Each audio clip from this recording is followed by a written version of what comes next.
Welcome to Everything Economics. We study microeconomics, macroeconomics, and every other type of economics here.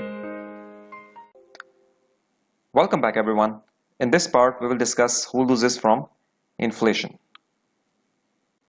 So, inflation is a general increase in the price level in an economy. We have discussed how it is calculated and its meaning in a lot of details. But now we will discuss who loses from inflation, who loses when the price level in a country or in an economy increases. So, first, we have the savers who lose. Traditionally, savers lose from inflation. If prices rise, the value of money falls and the real value of savings decline.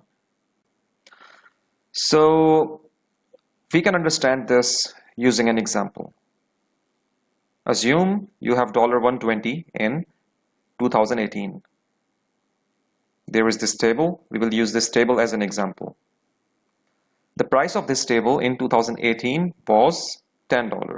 So you could just go to a shop, give $10, and you would get this table in 2018. But then in 2019, the price of same table became $12. Nothing changed, only the price level has changed. There is inflation, but so this table is now more expensive. Previously it was $10, but now it's $12. The price has increased for this table. So the question is, how many tables could you purchase in 2018 and in 2019? Just think about it for a second. So you saved $120. Using these $120, how many tables could you purchase in 2018? And using the same, how many tables could you purchase in 2019? So, this is the price of the table. This is your savings.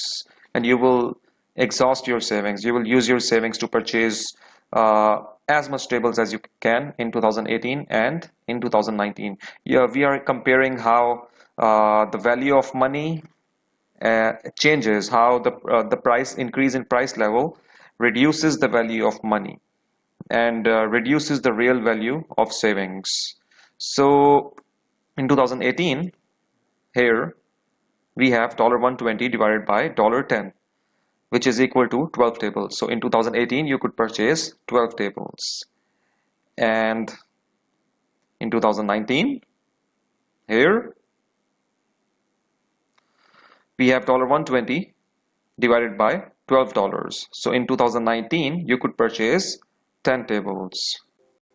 So you see, with the same amount of money in 2018, when the price level was $10, you could purchase 12 tables.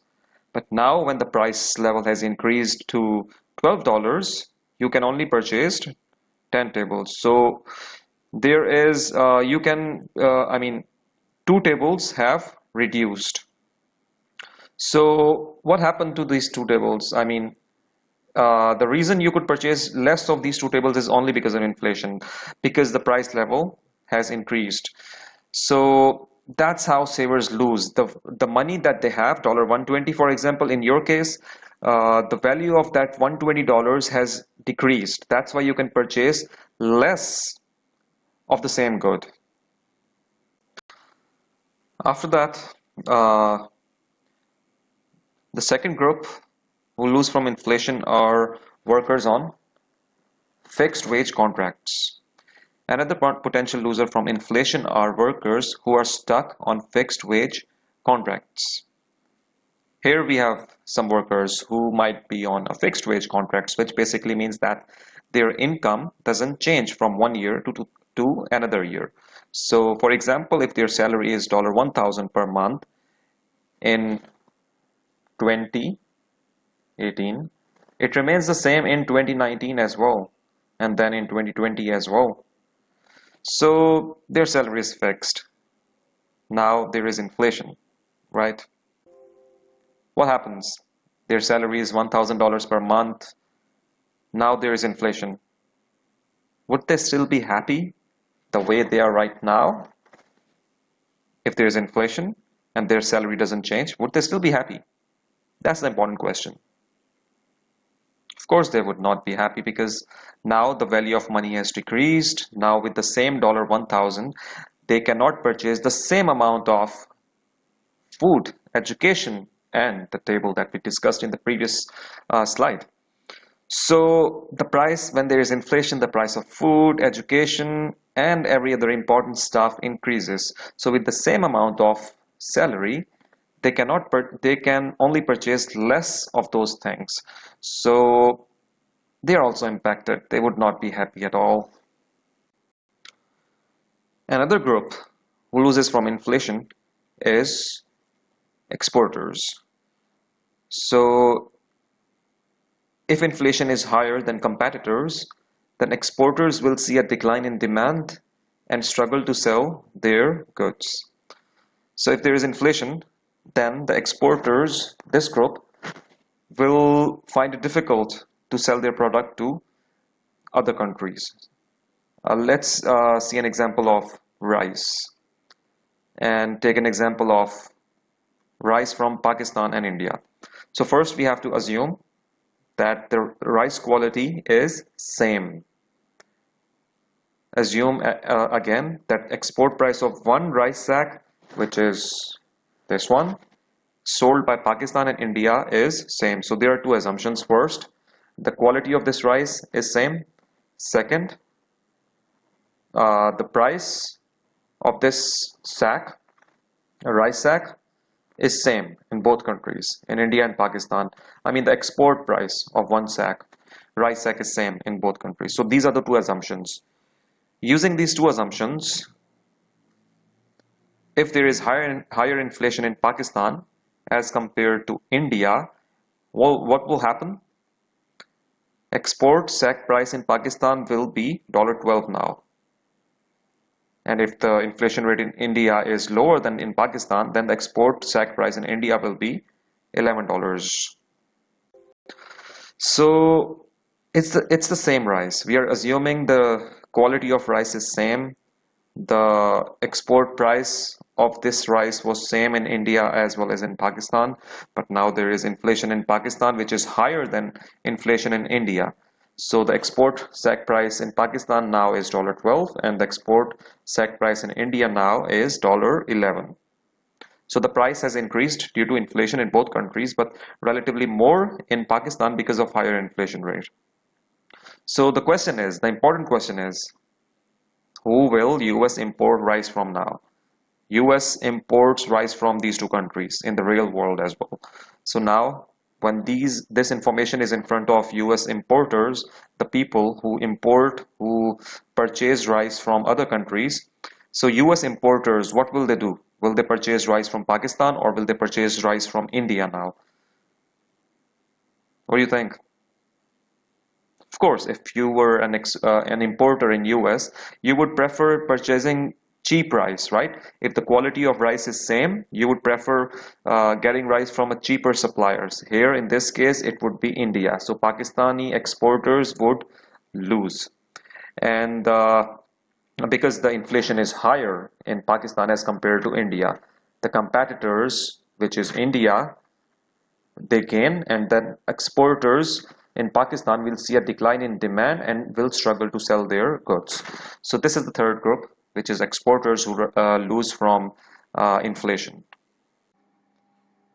Another group who will lose from inflation is creditors. Those who have lent money to someone will also lose because the money they will get back will not be able to purchase same amount of goods as before. Here, who are creditors? That's important to know. Creditors are people or entities who have lent money to someone else. So it could be an individual, it could be a bank, or it could be even the governments. Whenever an entity lends money to another entity, the person who is lending the money, who is giving away the money, is a creditor, and the person who is taking the money is called a debtor. The creditors lose due to inflation because the money that they will get back later on will not be able to purchase the same amount of goods as before. For example, This is a creditor who is lending money to his friend who will be a debtor. So he's lending $120 to a friend. So for example, you are the creditor and you're giving away $120 to your friend in 2018. And in 2018, you could have purchased 12 tables. A couple of minutes ago, we discussed an example about a table, and the price of table in that example in 2018 was $10. And in 2019, the price increased to $12 for those tables. So you gave away $120 to your friend in 2018, and with that amount, you could have purchased 12 tables.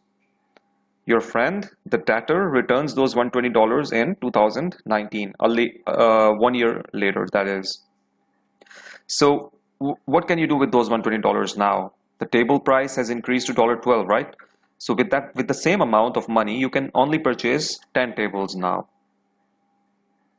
You have lost, right? You gave away $120, which could have purchased 12 tables in 2018, but when you get the money back from your friend, due to inflation, you can only purchase 10 tables now. So the creditors always lose whenever there is inflation. And finally, due to inflation, the general economic confidence also decreases. So whenever there is inflation, if inflation is high and variable, it creates uncertainty for both consumers, banks, and companies. If there is inflation, the prices of goods and services would be increasing, right? And whenever this happens, there is uncertainty in an economy. For example, if the gasoline prices or the petrol prices are $1 one day, they could be $2 in a month or so. So the business community will not be able to make good predictions about the profits they will generate if there is inflation, because inflation impacts the whole economy. It impacts the consumer how consumers spend their money and everything. So if there is inflation, the businesses will not feel confident about the business that they will get, about the costs that they will incur, because the costs would be increasing due to inflation, and the overall general economic confidence would be lower. Even the consumers will not feel confident because they don't know what the price levels will be in a few days. And similarly, the banks, whenever they set the interest rate, they try to understand what the inflation could be. But because inflation is so difficult to predict, the banks also face this problem of inflation. And similarly, everyone in an economy suffers due to inflation, and when that happens, the general economic confidence reduces. So this means that whenever there is inflation, there is a reluctance to invest, and this can lead to lower economic growth and less job availability. I've already discussed this point in a way that whenever there is inflation, the business community cannot really predict what their costs would be, what the demand for their product would be. So they are not certain about their future prospects. So this might hinder them to invest further, which will hinder the economic growth as well as the job availabilities for the local people. Therefore, in the long run, higher inflation is associated with a deterioration in economic prospects. The economy will be going down. So that's it for this part. We learned who will lose from inflation. And in the next part, we will discuss who will gain from inflation. Yeah, there are people who also benefit from inflation. And I will see you guys back in the next part to discuss those groups who will benefit from inflation. All right, see you guys. Take care.